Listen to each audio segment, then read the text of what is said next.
Começa agora mais uma edição do Papo com Ela. Eu sou Michele Figueiredo e no programa de hoje você confere uma discussão sobre o que é masculinidade e os movimentos que integram a machosfera e trazem essa discussão sob uma perspectiva de dominação das mulheres. A gente também discute sobre o ECA Digital, essa nova legislação que entra em vigor no Brasil a fim de proteger crianças e adolescentes que estão online, seja nas redes sociais, nas plataformas e nos jogos. Então fica o meu convite, pega o teu café, vem comigo conferir tudo isso que a gente preparou aqui no Papo com Ela. Eles dizem que os homens perderam espaço, que precisam retomar o controle e que existe uma verdade que ninguém quer contar. Esse é o discurso da masculinidade Red Pill, um movimento que cresce nas redes e acende um alerta sobre os rumos das relações e da própria sociedade. Esse agrupamento integra a chamada machosfera. Mas o que existe por trás dessa narrativa? E quais os impactos disso, principalmente para as mulheres? Esse é o tema da nossa conversa com o professor doutor Lucas Guerra, que é psicanalista e cientista interdisciplinar das humanidades. Professor Lucas, muito obrigada por aceitar o nosso convite, para a gente destrinchar um pouquinho mais do que é essa machosfera e por onde passa essa discussão do que é a masculinidade, né? Porque a gente tem visto uma disseminação de conteúdos que pregam o formato de ser homem, que muitas vezes coloca a mulher numa situação muito complicada, né? A gente vive uma crise de masculinidade? A gente vive sim uma crise de masculinidade. Em primeiro lugar, é um prazer estar aqui com você, podendo falar sobre isso. Eu acho que é um assunto muito sério. E para nós darmos os primeiros passos nessa discussão sobre essa atual crise da masculinidade, acho que é sempre importante pensar que a masculinidade ela passou por diversas crises ao longo do tempo. Essa é uma das crises que ela vem enfrentando, embora historicamente as rupturas de determinados papéis aconteçam de uma forma social. A sociedade vai evoluindo, vai mudando seus padrões, vai mudando seus pensamentos e ao mesmo tempo isso vai mudando também os papéis de gênero. E a masculinidade comum desses papéis, ela também sofreu transformações ao longo do tempo. Talvez, no princípio de tudo, a gente precise definir o que significa masculinidade. Eu acho que isso é uma coisa bem interessante de se pensar, né? A masculinidade ela é um fenômeno corporificado, mas ela é um fenômeno social. O que significa que, a depender da cultura, a depender da sociedade, do período histórico, esta plataforma corporal ela vai corporificar determinados padrões que são exigidos ou que se tem uma expectativa social de que se apresente, se performe de uma determinada forma. E a masculinidade, ela é um padrão rígido, nós podemos pensar, muito mais rígido do que as feminilidades, né? Então, são determinados a um corpo um conjunto de expectativas e comportamentos que devem ser aceitáveis àquele corpo. E, em geral, esses comportamentos, essas condutas que são corporificados pelos homens que performam essa masculinidade, devem ser um antônimo da feminilidade. Não deve se parecer com a feminilidade. Então, é quase como se a masculinidade fosse um contraponto. Existe aquilo que vai ser entendido como feminino, e aí são muitas coisas que podem ser entendidas como femininas, versus aquilo que vai ser restritamente entendido como meninos ou homens podem fazer, né? Então, na situação emocional, por exemplo, aos homens é proibido expressar uma série de emoções. É socialmente cobrado que não se fale nem com seus amigos mais íntimos sobre determinadas questões emocionais, enquanto que as mulheres é esperado o oposto. Junto das suas amigas, junto da sua mãe, junto da sua avó, terem conversas muito abertas. E os homens não. Então, nós podemos pensar dessa forma. A masculinidade é um conjunto, né, de expectativas depositadas sobre um determinado corpo de uma forma bem compulsória. Ele vai seguir aquela cartilha e poder se legitimar enquanto homem, ou se ele passa uma determinada linha daquilo que vai ser lido como feminino, isso vai ter um retorno contra ele. Agora, professor, quando o senhor coloca para a gente, né, nesse rol de expectativas ou de características que se intitulam masculinas, nós temos a antítese do que é feminino. Perfeito. Nessa antítese é que se constrói essa masculinidade que, de alguma maneira, combate a feminilidade, ou combate as mulheres, ou combate tudo aquilo que representa o feminino? Tanto em si, quanto para fora de si. É muito curioso isso, né? Porque se nós pegarmos esses movimentos extremistas de homens, a gente vai ver justamente um culto a essa rigidez da masculinidade e, ao mesmo tempo, algo muito misógino voltado às mulheres, mesmo fora de si. Então, é um combate àquilo que poderia ser entendido como feminino em si, e isso representa algo muito do campo psicológico mesmo, no sentido de garantir a possibilidade de falar sobre as suas emoções, sobre aquilo que está sentindo, sobre sua intimidade, né? Assim. E, ao mesmo tempo, nós vamos ter isso voltado a esse objeto externo. Então, ao mesmo tempo que se combate isso no interno, também se combate isso no externo, no sentido de diminuir essas características nas mulheres e vê-las como inferiores. Então, tem tudo a ver com o mesmo debate, né? Acho que isso que é impressionante com relação à masculinidade. Ao mesmo tempo que se tem esse antônimo, ou essa antítese, né, do feminino sendo combatido em si, também é uma característica que vai ser diminuído no outro. E aí as mulheres vão ser vistas como mais fracas, como mais indefesas, como menos capazes, justamente por essas características que são combatidas pelos homens neles mesmos. Agora, o senhor disse pra gente que a crise da masculinidade ela é cíclica, né? Sim. Ela aconteceu em diversos momentos, está acontecendo na atualidade e muito provavelmente vai acontecer de novo daqui mais um ciclo. O que foi que provocou essa crise nesse momento, professor? Foi o fato das mulheres terem extrapolado aquilo, ou aquele campo onde elas eram aceitas como atuantes, indo para o mercado de trabalho, ocupando postos de poder, chegando, por exemplo, a cargos eletivos, né, no comando de grandes corporações, e nesse meio tempo, os homens não conseguiram encontrar um lugar onde eles pudessem existir da forma que existiam antes, né? É aqui que a crise mora?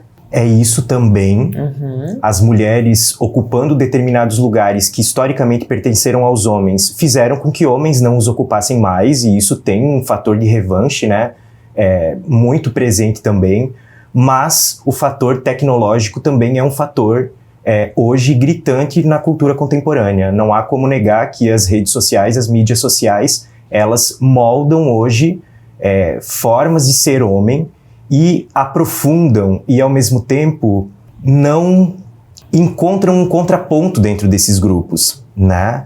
Então, isso quase como pelo se... algoritmo? Pelo algoritmo, né? Pelo algoritmo e pelos grupos que esses homens frequentam não terem outros homens ou outras pessoas que vão contrapor esse pensamento extremo. Então, sim, existem pesquisas, principalmente de algoritmos em plataformas de vídeo, como o YouTube, que vão demonstrar, né, que ao longo do tempo você vai aprofundando um determinado conteúdo e ele vai ficando cada vez mais extremo.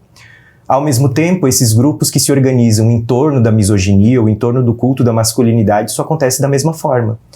Esses grupos vão se afiliando pessoas que têm esse pensamento e esse pensamento vai sendo radicalizado. Vão sendo trazidos exemplos, esses homens vão... de algum modo, aviltando a imagem das mulheres dentro desse espaço, e isso vai se naturalizando. Essa naturalização é muito perigosa. Enquanto nós vivíamos uma sociedade menos tecnológica, por mais que as mulheres estivessem ocupando determinados cargos, as coisas elas estavam aqui, acontecendo, né? E, eventualmente, se eu falasse mal de alguém, eu falaria aqui pelas costas, mas depois eu teria que me reportar a esta chefe ou essa pessoa líder, de um outro modo, na internet, disfarçado por N formas de perfil ou em grupos extremos. Isso se perdeu, esse filtro social se perdeu. E ali ainda, além desse filtro ter se perdido, ainda existe toda uma comunidade que enaltece esse discurso. Então essa crise, ela é também tecnológica. Ela tem a ver com as mulheres ocupando determinados lugares, é claro que eram seu de direito esse tempo todo, e, no entanto, para além dessa revanche, essa revanche hoje é feita de uma forma extrema e é cultuada por esses homens dentro desse espaço.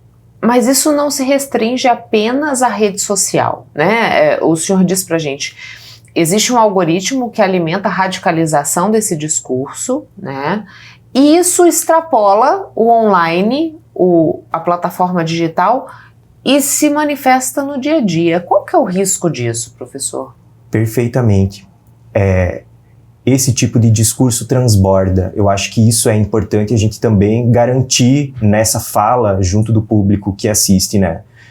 As coisas que acontecem dentro da internet, elas não deixam de ser reais porque elas estão acontecendo ali dentro e alimentando, de certa forma, um discurso que vai transbordar. Então, aquilo que acontece ali garante a possibilidade desse discurso ser trazido para o real.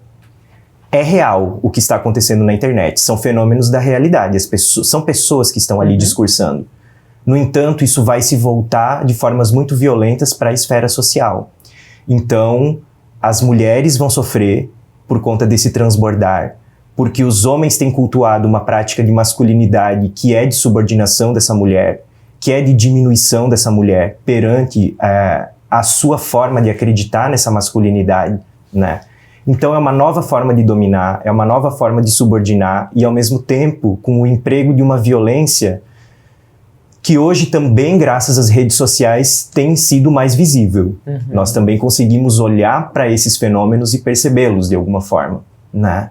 Essas notícias têm chegado com mais velocidade a nós, ao mesmo tempo que a gente tem naturalizado também. Então, o volume de notícias de agressão à mulher, né? Ou de outras coisas, estupros coletivos, a gente viu também esse ano acontecendo uma repercussão bem grande com relação a esses casos, e até homicídio, feminicídio, né? Quando a gente pensa a esse extremo que se pode chegar, tem a ver com o transbordar desse discurso radical que se volta contra as mulheres. No caso do estupro coletivo, é sempre muito gritante, assim, a gente conseguir perceber que dentro daquele grupo de 5, 6 homens, não tinha um que dissesse, ei, galera, será que isso não passa? Ninguém coloca em xeque, E é daí que a gente começa a perceber como esse transbordar, ele é realmente algo identificatório. Ou eu pertenço, e pertencer significa fazer algo dessa forma, dessa natureza tão violenta, né? A masculinidade, ela é forjada sobre uma performance de violência, de agressividade, de negação das emoções, essa série de coisas, mas voltado contra uma pessoa que vai ser lida como inferior. Por exemplo, eu fiz uma pesquisa dentro de uma penitenciária, em outro estado, né? Publicamos um livro, inclusive eu, a minha colega e a nossa professora orientadora à época, e nós trabalhamos com os criminosos sexuais dentro dessa penitenciária, com um grupo de criminosos que definia ter cometido um crime sexual, ser um criminoso sexual. E aí nós entrevistávamos eles, e isso foi muito chocante à época, porque nós questionávamos eles sobre como eles tinham entendido o seu papel como homens. E aí eles nos diziam, bom, eu não entendo muito sobre isso, mas eu acho que homem é homem, né? Homem tem o direito de exercer essa masculinidade dessa forma. E aí quando nós questionávamos para ele, mas o que é mulher? Aí eles diziam, não, mulher depende o jeito. Então tem mulheres que se respeitam e tem mulheres que não se respeitam, meio que nesse sentido. Então eles se garantiam como homens pelo fato só de terem nascido homens. As mulheres dependem. Então tem mulheres que servem para isso, tem mulheres que servem para outras coisas, inclusive para agressões sexuais. E uma das coisas que eles discutiam dentro do sistema penitenciário que dava medo neles era de que o fato de eles serem criminosos sexuais poderia fazer com que eles lá dentro se tornassem mulherzinhas dos outros presos. Eles usavam essa terminologia. Se a gente for para esse campo da semântica e se questionar de fato, assim, o que significa ser mulherzinha? É ser violentado. Se coloca essa mulher no diminutivo como algo passível de sofrer violência, e não é qualquer tipo de violência, é violência sexual. Então, quando a gente fala sobre cultura de estupro, por exemplo, nós estamos falando sobre esse tipo de comentário que surge. Quem estupra o estuprador dentro de um sistema penitenciário é quem não está preso por estupro, né? Esses estupradores que entraram por esse crime, eles, na construção semântica deles, eles dizem isso. Lá dentro eles podem se tornar mulherzinhas. Só por aí a gente já vê como a imagem da mulher, ela pode ser colocada num lugar de inferiorização e passível de sofrer violência sexual, por exemplo. Estou trazendo aqui o exemplo da violência sexual, mas se abrangeria para vários tipos de violência também. E professor, quando a gente pensa em toda essa repercussão, né? Porque o senhor diz assim, a rede social, ela fomenta um tipo de comportamento, ela extravasa esse comportamento para a vida real, né? Para o cotidiano, para o dia a dia. A gente vê uma escalada de violência e um requinte de crueldade até nesses atos, né? Existe um caminho de volta aqui nesse processo, né? Como é que a gente consegue discutir essa questão dizendo, olha, é problemático, a gente precisa enxergar a masculinidade de uma outra forma, não é por aí que você vai construir a sua identidade como homem. Como que a gente faz isso? Pois é. Eu vejo dois caminhos muito objetivos para que a gente consiga, de fato, iniciar um processo de superação. Acho que, entendo que uma das questões mais emergentes entre todas são as políticas educacionais. Nós precisamos falar sobre gênero, nós precisamos falar sobre sexualidade, nós precisamos falar sobre esses temas que continuam muito espinhosos e vistos por uma parcela da população como polêmicos, embora não sejam, porque se trata da corporificação de pessoas reais que estão em sociedade, né? Então, as políticas educacionais precisam de fato se debruçar e nós temos N especialistas para produzir um auxílio às políticas educacionais de saber realmente quais são as discussões para as séries corretas, para as idades corretas, como se fazer essa discussão, né? Temos especialistas capazes de pensar isso dentro da pedagogia, dentro da psicologia, dentro de várias áreas do conhecimento que trabalham com crianças, né? E, em segundo lugar, nós temos que ter um controle parental maior com relação ao uso de tecnologias, sem dúvida. Eu tenho uma colega jornalista, Neala Machado, que é professora na UFMT, e ela sempre diz que deixar uma criança sozinha com o celular na mão é como deixar essa criança sozinha no meio da Praça da Sé, em São Paulo, em horário de pico. Você não sabe o que pode acontecer, né, com essa criança. Você não sabe que tipos de conteúdo podem chegar a uma criança com o celular na mão. Você não sabe quais são esses conteúdos. A gente não sabe quais são os conteúdos que vêm disfarçados de questões infantis e que, no fundo, não são infantis. Não são feitas para o público infantil, embora pareçam ao público infantil. Então, nós temos que ter essas duas políticas de uma forma bastante objetiva. Uma política educacional que fale sobre o que precisa ser falado, que não negue a realidade do que tem acontecido, né?